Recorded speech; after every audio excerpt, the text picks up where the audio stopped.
things were going really well. But my business coach asked a great question. He said, Jason, if you weren't doing this business and you knew what you knew today and you could start a new business, would you start this business? I'm like, hell no. There's no way I don't enjoy the lighting. I've learned it and I'm an expert at it now, but I only did it as a necessity. So I asked him, I said, well, can we sell the business? Because we had a 7-figure bottom line. Mm-hmm. We were doing really well.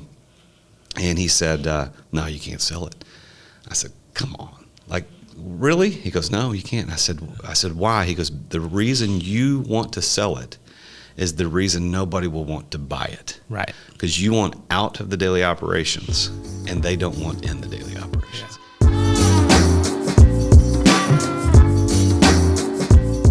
I am the Real Jason Duncan, and you are watching Entrepreneur Unleashed. Welcome back to another episode. We are here in the Miami studio with none other than the Real Jason Duncan, and I am your host, Edward Collins, and you know my philosophy on the best way to shortcut your journey of success is literally to figure out who's gotten to that level that you wish to get to and reverse engineer the steps. And vicarious learning is our ability to do that. And Jason, I am so thankful for you being here today. Welcome to South Florida. I love it. Thank you for letting me be here. It's funny how social media puts people together. Definitely. Because I just watched your short forms, I don't know how long ago, and we reached out, connected, did an event together, and now here I am in your studio doing the show. It's great. Awesome. Well, one of the things that's important to recognize is I know you, but my audience may not. So I'd like to first and foremost give them a little bit of a taste of where you are right now, and then we'll talk a little bit about how you got there. Does that sound fair? That's great. Well, I'm an author and a podcaster. I spend most of my time coaching entrepreneurs. I run a mastermind called the Exeter Club, and it's for male entrepreneurs that want to reclaim their time because they are spending all their time running a business, and that's not what they signed up for. So I show them how to do something called Exit Without Exiting, which is the title of my best-selling book. And we just worked, and some of the guys actually want to exit. They want to sell, and I help them through that process. But it's about setting up your business to operate independently of your time and your energy and your effort.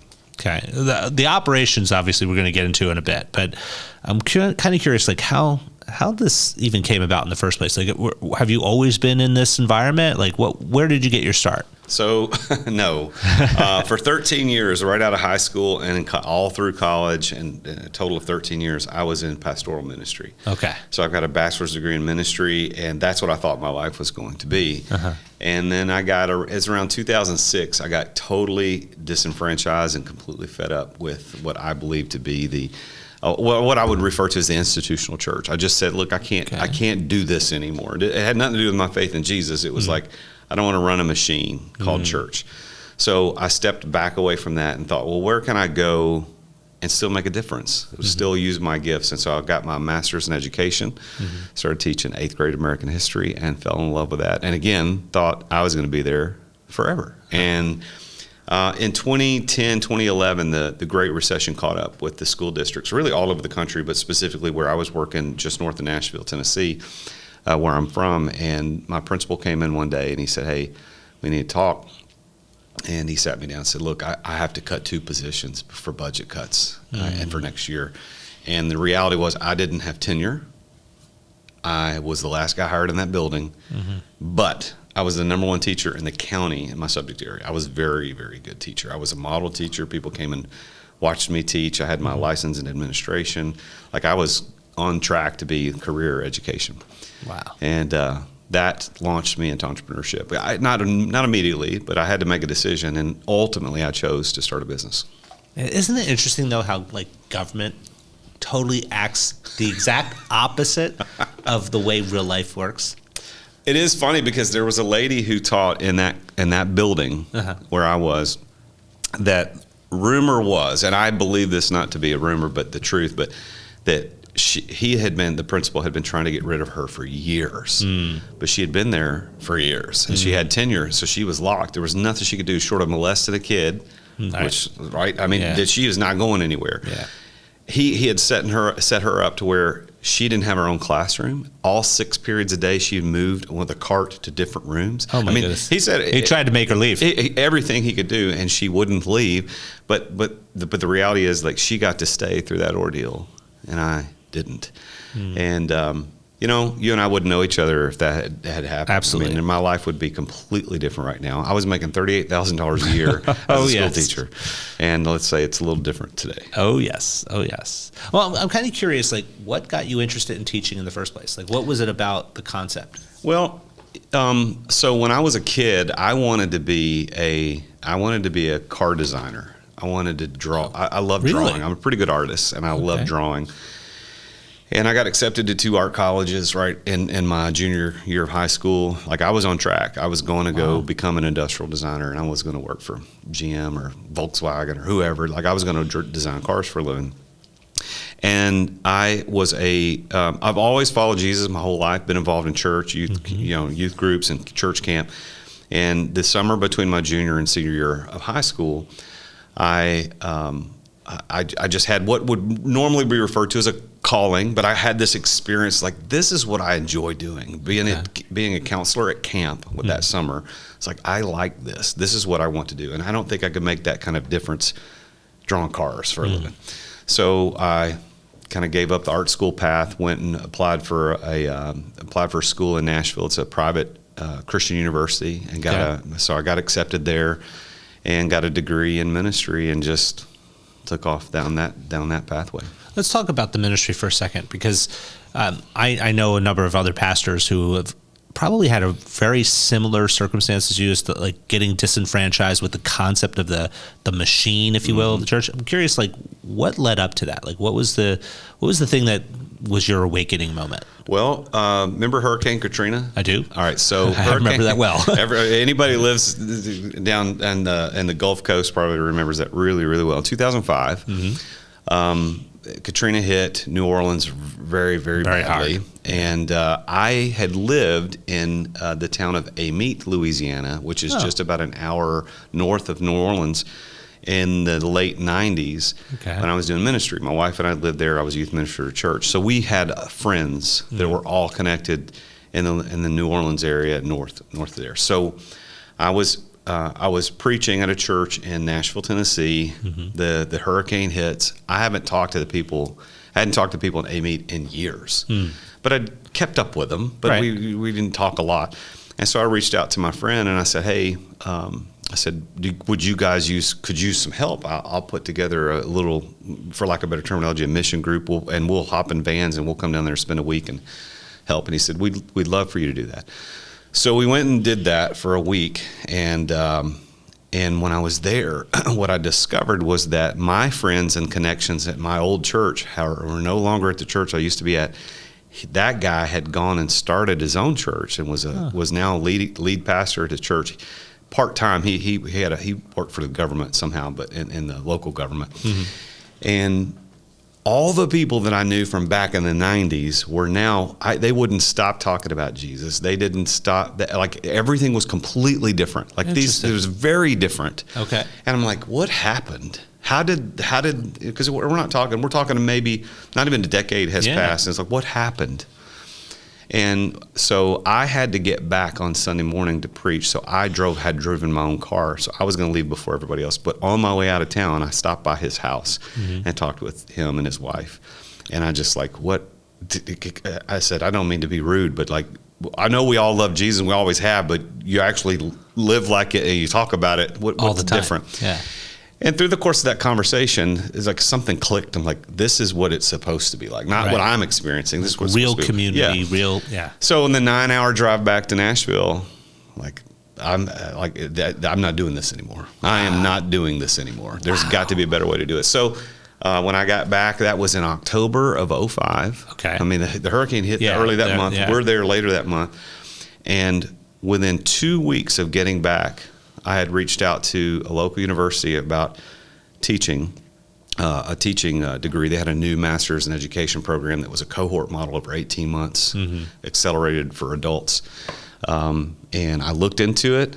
I called up a bunch of people that I knew and said, I'm not going into debt for this. Would you mind sponsoring me to go back? And this is what I'm trying to do.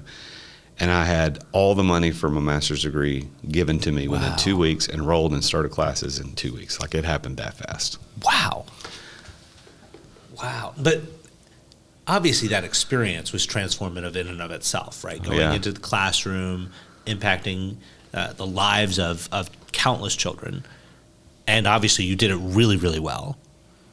That disenfranchised moment that happened in the school system, how did that transform you? Because it looks like each moment of disenfranchisement evolved into something amazing for you. Yeah. What was that moment like for you? Well, the day that I knew that I wasn't going to be teacher in that building anymore was a pretty bad day. I remember it was in April of 2011, and I went to my wife's office on the way home because she worked for a local financial advisor, and so I stopped by her office, and she was surprised to see me. Hey, what are you doing here? Because that was not normal for me to stop by in the afternoon, because I got off at 3, she didn't get off till 5, and I said, well, and I laid it out. Yeah. And what I didn't know, she'd had a terrible day too, so that just compounded everything. So, I was like, we'll figure this out. It'll be fine. I'll get another job teaching somewhere else. And so I thought I was just going to find another teaching job, but Edward, there weren't teaching jobs that we had. Look at the time. It was crazy. There were 2 opportunities I had, both in the local area. Because this is 2010, 2011? This is spring of 11. Spring of 11. So I'm interviewing in April and May to try to find a job for August. And I only had one solid lead. And then I thought I had it because I knew the principal at this school. It was a magnet school, and she had interviewed me, and I thought it was a shoo-in. Like, I'd known her, and she called and said, "Hey, I've offered the job to someone else." And I said, "What?" And she goes, "Well, he has his degree from Harvard. I have to hire him." And I said, listen, I can't argue with that. I've got a nice degree, but I don't have a Harvard degree. Right. And for them, the optics of what that looked like was important. From an optics standpoint. Yeah, so I get it. But that was it. So I thought, well, I'll just try to go into the corporate world, and I applied for some some sales jobs and these different things. But I'd started this company a year prior to this as a kind of a side, not even a hustle. It was just a side stroll. Like, we weren't even trying to hustle. It was like we weren't really serious about this thing. But I looked at that and thought, well, maybe I can make this work. Okay. And so I was being interviewed by this firm as a placement firm, like a headhunter firm, and they wanted me to. I forget specifically what they wanted me to do and try to recruit people for. And I kept stringing this guy along because I thought, well, maybe if this doesn't work, I can do this. Right. And it was probably a 2-month process of going through this interview process. And every time he would ask for another meeting, I would say, can we put that in a couple of weeks? And could put that in a couple of weeks. And he finally called me out and he said, it seems to me you are not actually interested in this, so I'm pulling the plug. We're no longer interested. And that was the final thing that I said, all right, I'm all in. Right. So I went all in on the business, and within a year we hit $1 million in revenue, and it's just like, well, it just took off from there. What was that first year like, though? Like, because obviously this is something new. You're going from not truly an entrepreneur, even though you had an entrepreneurial spirit, you weren't really in an entrepreneurial ecosystem. Correct. But then you're thrust into it. Like, what was that first year like? So I didn't know what an entrepreneur was. I didn't know how to spell the word. To me, I was simply starting a business to pay my bills, which I think a lot of entrepreneurs do. Oh, yes. They don't know what an entrepreneur is. Today, it's more in vogue to be an entrepreneur, and many people still don't know how to spell it. But unless it's on the screen, you don't know how to spell it. Where do those E's and U's go? But I just wanted to. I wanted to support my family. I had 2 kids in middle school. Actually, my daughter was still in elementary. My son was in middle school, and we had him in a private school locally. And so I had private school tuition, had a mortgage, had car payments, had credit cards, had student loans. Yeah. At that time, I had all this debt, all these things to pay, and I was like, I got to do something. So the first year was all about, can I sell enough to make this work? And we pitched a big hospital, which is a great story. Pitched this big hospital, and well, you know what? Can I tell this story? Yeah, please. I don't often tell this story on Okay. podcasts, but since you asked about how that first year was, so I went into this hospital, and we had been awarded a meeting with the vice president of facility services, the chief engineer of the hospital, and the CFO. That's a powerhouse of a meeting. So we went into this conference room, Edward, and we're at a table very much like this, but about 10 times the size of this. And huge. It was so big that we couldn't touch one another across the short ends, the short sides of the table. And it was really long, probably 20, 25 feet long. So I'm on this side of the table, about where I am in this table, close to the end, and I have an 11-inch white MacBook. Remember those? Yes, I remember those. It was sitting in the center of the table, and I didn't know how to hook it up to the screen, so that we were all looking at an 11-inch. And I didn't have a clicker, so I'm reaching over and hitting the space bar. Well, the VP of facilities was was sitting across from me. My business partner was sitting to my left. The chief engineer was sitting across from him, and the CFO was probably 3 chairs down, sitting almost at the end of the table. And I'm going through this presentation, and the whole idea was we were going to install LED lighting, retrofit their building with LED lights, and it was going to save them, I think, $260,000 a year in energy costs. Wow. And it wasn't going to cost them anything out of pocket to do this. We were going to take money out of free money. Yes. And so the guy stops me. He stops me halfway through my presentation, maybe 2/3 of the way through the presentation. He says, "Can I ask you a question?" And I said, "Yes." He said, "Why wouldn't I do this?" I said, "I don't know. Why wouldn't you do it?" And he said, "Has anybody ever told you no?" And I said, "No." And I didn't tell him he's the first guy I ever asked. Right. So then he looks at the CFO. Now, the CFO and my business partner knew each other, which is how we got introduced. Okay. And he knew that. So he looked at the CFO. He goes, "Do you trust these guys?" And he said, "Yeah." And so the guy looks back at me, and then he looks at the CFO and says, "Write the man a check." That was it. Wow. Now that first check that day was like 18 grand, which is a little bit about more than half of what I was making at the time. Yeah. And then the next check that we got, which was probably 4 months later, to start the actual project, was $686,000. Oof-ah. Gotta love it. I have a copy of that check at the house. I hope you do. But that was the jumping off point. Yeah. Now, that sounds awesome. It sounds like I was rolling in dough, and that's not the reality. But I certainly had a plan and a way forward. So that all happened. That story happened in August of 2011. So the story back to my principal telling me in April of 2011, when I made the decision to give a run at this entrepreneur thing, I told my wife, I said, if we don't get a deal by August 15th, I will go get a real job. Because August 15th was the last check that the state of Tennessee was going to send me as a teacher. Wow. That meeting I just explained was on August the 12th. Wow. 3 days before the deadline. Wow. It's amazing how things unfold, isn't it? Yes, it is great. Now, you said something really critical, and I don't want to gloss over it, because this is something that does happen a lot on social media, where people will talk about large numbers, and there's this conception that means you're doing exceptionally well, right? And that's not always the case, because there's real operations that happen in a real business. Now, you've created something that is sort of like an operating system, right? Of how you get things done. I'm kind of curious a little bit about that. Like, it's called the XOS method. What is that? So the XOS method, which stands for Exeter Operating System, is a methodology that I developed years after these stories that I just told, on the heels of me finally coming to grips with the fact that I had built a very successful business, but still that was totally reliant upon me. Because there was a time I was sitting down with my business coach, and he asked me a question. This is in 2018 maybe. So I mean, we're 7 years into this thing. We've been on Inc. 5000 list twice. We've been in Entrepreneur Magazine. Like we'd done really well. I was making a lot of money, certainly as compared to being a school teacher.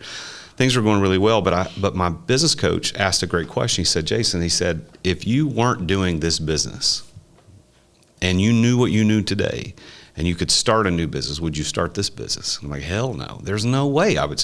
I don't enjoy the lighting. I don't like. I've learned it and I'm an expert at it now, but I only did it as a necessity." And when he said that, it really started me thinking, okay, well, what should I be doing? So I asked him, I said, well, can we sell the business? Because we had a 7-figure bottom line. We were doing really well.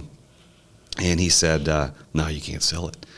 I said, come on, like, really? He goes, no, you can't. I said, why? He goes, the reason you want to sell it is the reason nobody will want to buy it. Right. Because you want out of the daily operations and they don't want in the daily operations. Yeah. And so that started a process. Over the next 18 months, I started figuring out, well, if I can't sell it, how do I get out of it without having to sell it? How do I exit without exiting, which is how that phrase in my book actually came around. So that happened, and I figured it out, and I did that. I started getting out of the weeds of daily operations slowly, and I developed this process. And then a couple of years after I did it, I looked back and went, okay, well, other people want to know how to do this or asking me, so I should probably figure out how to systematize this so that other people do it. And that's how I came up with XOS, so that other people can follow the same 7 steps to go through that I did to get myself out of a business without having to sell it. What would you say, I don't want to put you on the spot, detailing the entirety of the book. Obviously, people should pick up the book and read it. But I'm curious, like, what would you say is the most critical or most challenging topic in your method that it takes people a little bit of time to really get to understand?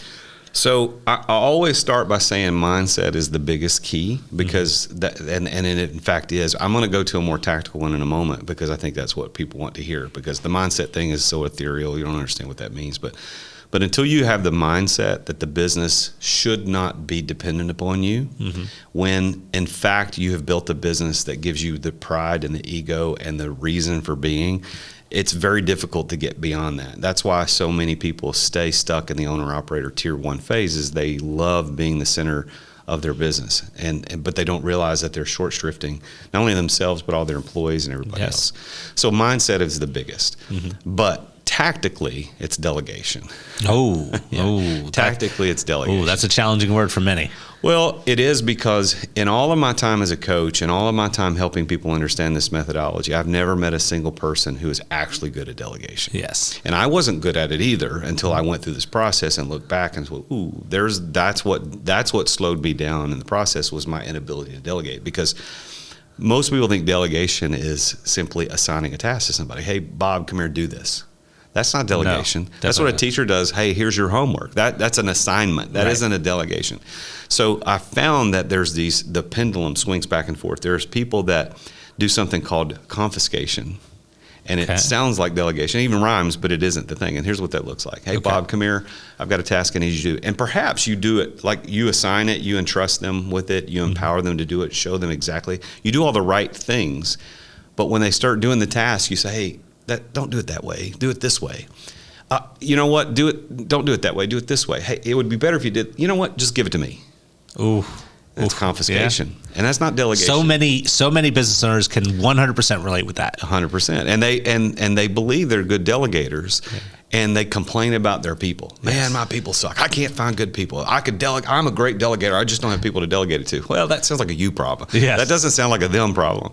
Now, I'm not going to deny the fact that it's sometimes hard to find good people. It can be. But it really comes back to the leader. And so that's the one side of the pendulum swings out to confiscation. The other side is abdication. Now, this is my sin as an entrepreneur, is abdication. So abdication is a word we don't use a lot, but it comes from back in the day when the king decided to give up his throne, that's called abdicating the throne, abdication. Right. What that looks like is we call Bob and say, hey, Bob, come here, do this thing. And he's like, I got it. And then you never go back to check if Bob did it right. And you've abdicated your responsibility. Right. And that comes from a deep level of perceived trust, but it's actually just apathy. Ooh. Yeah, so you believe that you trust them enough, and that's why you're not checking in on them. But it's really apathy. Like, I don't care if they did it or not. It doesn't matter. And neither confiscation or abdication are ever going to get you what you need. So the first stage of the 7 stages of the XOS method is delegation. It's basic delegation. You've got to understand that delegation is what's going to unlock time for you. And how do you go about doing that, though? Like, what are some methodologies that people have to at least get their head around in order to properly be able to delegate? So I actually teach a 6-step method called the training wheels of delegation. Oh. So it starts with understanding that delegation is assigning and trusting and empowering. You have to assign and trust and empower. That's really kind of the foundation of what delegation is. And in order to do that, you've got to answer the question, what is this that you're doing, of course? Why is it important? Where does it fit? How do I do it? What tools do I have? And when is it due? Like there's the how, why, and when questions that you've got to answer. So that's foundational. But once you understand that that's what delegation is, okay, now there's 6 steps of training wheels to delegation that I teach, and it starts with step 1, which is making a top 10 list. So what I tell entrepreneurs to do is sit down and be honest, and what are 10 things you're doing every week that someone else probably could do? It's probably like 4,000 things. Yes, right? just 10. Okay, just 10. Just come up with those 10. Then that's step 1. Step 2 is just pick one of those and delegate it to someone for 90 days. Pick one, delegate it for 90 days. So you're not locking yourself in forever. You're not relinquishing the task to somebody else because you don't know what's going to happen. So you delegate it for 90 days. Okay. So that's step 2. Step 3 is you're going to check in with these people once a week, no more, no less. Only once a week. Now, if you do the math, that's only 4 check-ins. That's not that many check-ins. Yeah. So what you do is you call Bob in and say, hey, Bob, I need you to do this thing. Here's why, here's how, here's when. You give him the tools. You say, we're going to meet on Thursday mornings or whatever day you pick at 9 a.m. and I'm going to check in on you. Otherwise, you can come to me and ask questions, but I'm not going to be looking over your shoulder. Because if you check in more than once, you run the risk of confiscation. Yeah. If you check in never, you run the risk of abdication, right? So that check-in is really important once a week. Then step 4, this is the one where I lose everybody, is when you meet with people at the check-in, you are not allowed to correct them. Ooh. You're not allowed to correct them. Ooh. Even if they're wrong. Even if they're wrong. Now, the kind of the caveat to that is, look, if somebody's going to go to jail, the building's going to explode or what. Right, critical issues. Like you got to step in, you got to do that. But no, that's not going to happen. That's not going to happen. So here's the reasoning behind that. You're not allowed to correct them because, first of all, as the entrepreneur and founder of the business, as the CEO, you should not be correcting your employees. Right. It is someone else's job to correct them.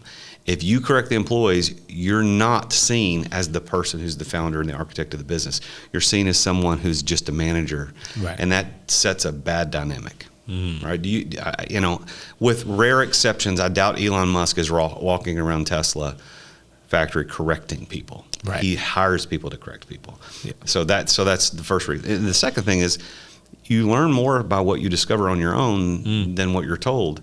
So we need to let them fail. You have to one of my mentors told me is we have to let people fail in order for them to understand how to do it.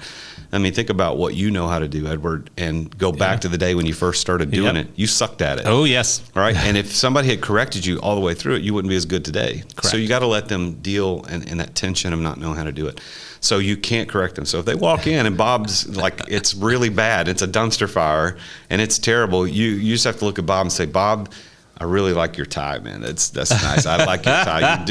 And I'll see you next Thursday. And just hope that he figures it out. Now, for those of us that can't get past that, there is one question that you can ask to help correct, but you still can't correct. Is you say to Bob, not what should you have done different? Because if Bob could have done that, he would have already done it. Exactly. But what you ask Bob is you say, Bob, how do you think I would have done that? Ooh.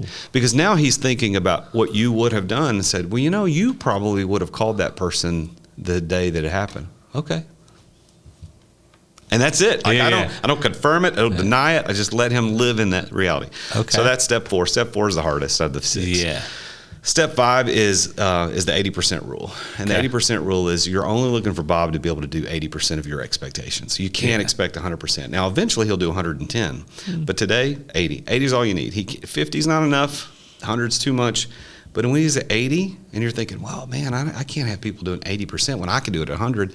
Well, you can only do 100 by yourself. But if you have 10 people doing 80, that's 800%. I know it doesn't math out that way. But the reality is if you delegate everything off your list out to other people that all do it at 80%, it's better than you doing it at 100%. Absolutely. Slowly. Oh, yeah. And then the last step is just repeat that process every 30 days until your list is empty. Wow. And when you do that, it frees you up to do the things that the law of the architect, which is a universal law that governs how entrepreneurship works. Now, as the architect of my business, I can actually obey the law, which is to do 3 things. Set the vision, communicate the vision, build the asset. That's it. If it's not one of those 3 things, I shouldn't be doing it. So when I free myself up from all these tasks, now I can actually do what I'm supposed to do. Set the vision, communicate the vision, and build the asset. I'm still stuck a little bit with some tension on point four, but pushing through. Okay, so let's assume for a moment that the vast majority of entrepreneurs are exactly who we believe them to be in the beginning. They're just really job owners. They're not really business owners. Mm-hmm. You're taking an individual through these stages of entrepreneurism to that final stage where they've put into place this operating system that really gives them the ability to have set up an enterprise for exit, not necessarily to exit, but so that it could potentially be exited. Mm-hmm. How did you come up with that thought process, though? Like to set it so that it could be done, but not necessarily have to be done? Well, what I realize in my situation is that my business, while worth, in my estimation, a lot of money because of the bottom line of being seven figures. I mean, if you get a company that's doing bottom line seven figures, that's pretty good. Yeah. But even still, it's not worth a lot. So I could have set up a system and had that thing sold in 3 to 5 years, but that's a completely different mindset and outcome. And I thought, well, okay, well, if I can't sell it now, and I'm making really good money, how do I keep that money coming in without having to be here every day? So for me, it was trying to figure out, it was kind of hack the system. How do I still maintain ownership, but act as an investor rather than an operator or a manager? And really, that's what the 3 tiers of the XOS method are. It's owner operator is tier 1, owner manager is tier 2, owner investor is tier 3. Think about people like Elon Musk. He's an owner-investor of the Boring Company, of SpaceX, and of Tesla. He's not an owner-manager. He's certainly not the owner-operator. You think about Bill Gates. You think about Jeff Bezos. Any of the people that are billionaires because they got to tier 3, they did it because they got out of operations. They did it because they got out of that. And they didn't necessarily sell the company. Now, they're public companies, and they own, I think Bezos owns, what, 9-point-something percent? 9%, yeah. Yeah, it's not a lot, but he's still the largest single shareholder if you don't count BlackRock. Yeah, well, you don't count any of the institutions. But I started to understand that there's a lot of people who have good businesses that they truly like, but they realize that the 60 to 80-hour work weeks are stealing time from their family and their kids that they're never going to get back. And so I got a way to give families their dads back, for wives to get their husbands back. One of my clients that I work with one-on-one is also a member of my mastermind, the Exeter Club. When we were talking before he hired me, one of the things he said to me on the phone, he said, "Jason, if I don't do something," he said, "I'm going to miss my kids' lives." And he had 3 small kids. Wow. And he was successful. He had a multi-million-dollar company, and he was doing well, but he everything revolved around him, and he knew it. And he knew that wasn't going to work long term. That's who I'm looking to work with. Now, if you are in love with your company and your industry and you never can see yourself doing anything else, I'm not going to question it, but I am going to ask you to question it. Are you serious? If you didn't have to do this, would you spend more time doing other things? Probably. Well, I want to show you that there's a way to do that. You can have the best of both worlds. You can exit without exiting. Wow, and that obviously led to the book, right? So how did you get the idea to craft it and put it on paper? Well, so I just like any good ideas have come to me through coaches and masterminds. So my coach is like, you need to write a book about your experience and these things that you teach on how to do it. You need to write that book. I said, okay. So how do we do this? So we hired a publishing company. We sat down and we did this robust outline of what things I would talk about. And we wrote the book. It took about 6 months to get all of that out of my head into paper. And it was a great experience because it really made me think about what it is that I think, teach, and believe. And we wrote it. They sent it back to me. They had editors and people, and I read it. It's like, this sucks. Nobody's going to read this. Because it was all just information. Yeah. And so I took the next 6 months and redid it around the stories of 3 different entrepreneurs. Yeah. I've a guy named Edward. There you go. In the book, a guy named Edward, a guy named James, and a lady named Cheryl. And I told these 3 stories about these 3 people. And so Edward, his story is about he got to the point where he was ready to sell and couldn't and had to do an earn-out. Yeah. And it killed him. It was terrible. And then Cheryl's story is the story that all entrepreneurs want, the 2% that get to sell for life-changing money and never look back, tell her story. But then of all the regrets of missing her daughter's high school stuff and missing her son's the regrets, even though she was set for life, you can't get that time back. And then James's story is the story of the guy who did what I now call exit without exiting, where he set the business up from the very beginning not to rely on him. And while he didn't have this multi-million-dollar life-changing exit that Cheryl had, he certainly didn't have to go through the hell that Edward did on the earn-out and be stuck as an employee of the company he started. He got a really nice paycheck ongoing from his company that he started. He wasn't involved in daily operations, and he got to go start a company and a passion project that he never would have had time to do otherwise. Wow. What's on the horizon for you at this point then? So I'm in acquisition mode right now. I've got 5 different entities, but only 2 are operating entities. Okay. One is, of course, my coaching company. I coach, speak, podcast, etc. So I miss the day-ins because the other company that I started back in 2010, 2011 is no longer in business. So that there's a whole story there, but that's gone. So I thought I really want to do something else. I want to. Obviously, I'm not looking for a job, but I want to have another business I can mix it up and have employees and put together, systems and processes. A coaching company is different. Obviously, I'm still doing SOPs and I got employees, but I want a retail brick and mortar business that sells a product that customers have to come get. Okay. I've never owned a business that did that. All my businesses have either been service businesses or something. So I want to own a brick and mortar retail. Customers come to you. And I just want to do that. I've never done it. I want to do it. And why? I just no business I've ever owned have I had meaningful interactions with my clients as customers on a regular basis. Okay. So, for example, when I was selling lighting projects or electrical contracting, I'd meet with a GC, I'd meet with a business owner, and it's like handshakes, whatever, and they're gone. Well, if I own a coffee shop, for example, I'm seeing the same people coming, how are you doing? How things are? Now, I'm not going to make as much money around the coffee shop, but definitely, I want the experience. Or if I'm running a cigar lounge or a liquor store where people come in and they're happy to come in and see and say, hey, what's new? What can I get? So I'm looking at investing in a business like that now. Okay. Also, now that I've much more systematized the XOS method and all this, I want to do it myself. I want to do it in a business that's already operating. I'm not interested in starting anything. Definitely not. But I want to go into a business that's already operating and insert my system on top of that and watch what happens. Buy profits. Don't try to build them from scratch. You got that right. I will never start another company. Ever. I'm done. Smart man. I'm done. Smart man. Well, I appreciate the fact that you've invested a lot of time with us today. And I know that there's probably going to be a ton of individuals that would like to be able to connect with you outside of these 4 virtual walls, if you will. Like, how is it best for them to get in touch with you? So if you just Googled the Real Jason Duncan, you're going to find me. But I spend more time on Instagram and a social media platform than anywhere else. Okay. But I'm also on LinkedIn, and then I'm trying to do much more on YouTube. And although I know it's not as interactive, but I've got a pretty robust YouTube channel that I put out at least 3 or 4 hours of content every week with podcasts and interviews that I do. And I'm trying to get to the point where I'm pushing more on-purpose, long-form content on my YouTube channel. So the Real Jason Duncan on any of those channels, you're going to find me. Awesome. Well, don't go anywhere because we're going to jump into what we call the members only podcast, where we're going to start getting into some real tactics. But for everyone at home, I hope you enjoyed this as much as I did, because this guy has an amazing story and he's transformed so many lives. Yours could be next. Until next time, be well. Bye for now.